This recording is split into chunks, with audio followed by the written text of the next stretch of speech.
In this section of notes, we're looking at how to analyze categorical variables. There's a lot of vocabulary here that we'll start with. So you see the same information here twice, but represented in two different ways. So the table on the left is a frequency table. You've got all the different types of radio stations and how many of them there are. And then on the right side, it's the same information, but rather than showing the information as counts or the number of stations, it's turned into a percent of the total. So the format, or the kind of music that radio station is called, that's the variable. And then each of those within there, so adult contemporary, adult standards, those are all the values. So each variable takes on multiple values.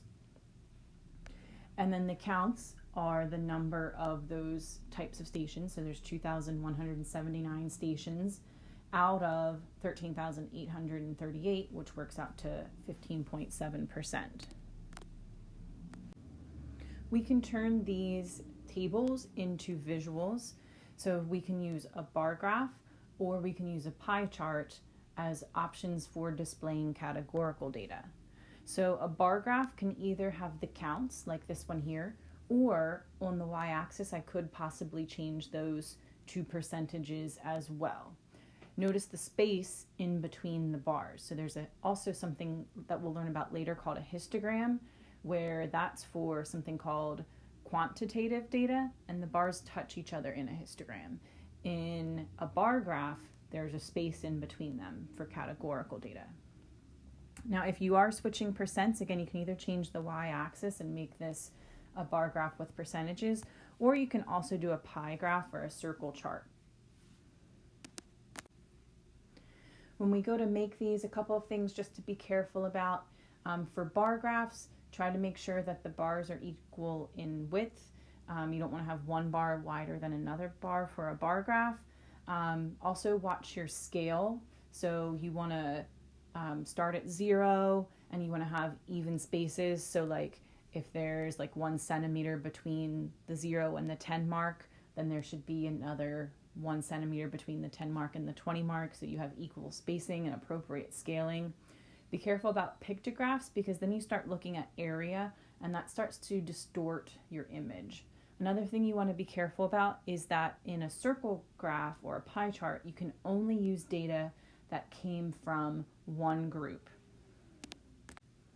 So if the data comes from two groups, so we would display it as a two-way table instead. So you would have either two variables or two groups or maybe even more. So here we're splitting our population into males and females, so that would be two groups. And we're looking at how likely they are to become very wealthy. The marginal distribution here are the things that are bolded, so the subtotals and then the grand totals, everything that's in bold, those are part of what we call the marginal distribution. So then when we look at marginal distribution, we can create a display for that, or we could create a display that still shows the males and females as separate groups, or you can put them together as one group. When you put them together in one group, that's where you're talking about the marginal distribution. And just like we could have made a bar graph with counts or with frequencies, we can do that here as well. So first we're looking at, again, these bolded numbers, and we're turning them into percents. So the people that have almost no chance of becoming wealthy, that's 194 total if you include males and females, out of the 4,826, or about 4%. So we're taking all of those values in the margin, the bold numbers, the subtotals, and we're turning them into percentages. And then we're turning that into a bar graph where the y-axis is a percent. So that is the marginal distribution. Again, it's taking the subtotals, putting the males and females together. Now there's also something called a conditional distribution. So conditional means that you no longer care about everybody. So we're not putting the males and females together for a total group like we did with marginal, but we're looking at some subgroups. We're looking at now just the males or just the females. So what we'll do is we'll look at those subcategories, and then we're going to make another kind of visual. We can make a side-by-side bar graph or a stacked bar graph, which is also called a segmented bar graph.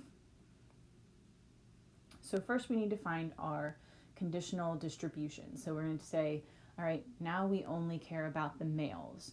So there are 98 males that have almost no chance of becoming wealthy out of 2,459 males. So again, notice we're using the subtotal for males as our denominator, not the grand total as our denominator.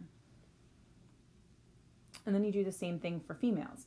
So you have 96 females that have almost no chance of becoming wealthy out of 2,367 females.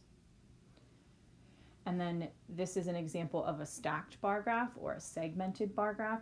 So basically you have the little pieces, so the different colors, those are the responses. So like you have that little tiny sliver of like the teal color for males and females. They're both pretty close to 4%, and that represents the group of males on the left and the group of females on the right that have almost no chance of becoming wealthy. And then you put the green one on top of that. So for the males, you're adding in another 11.6% to the 4 that was already there. So now the green bar, that's going up to 15.6% for the males on the left. And then for your females, you're adding the 18% to the 4.1%, and that green bar is going up to about 22%.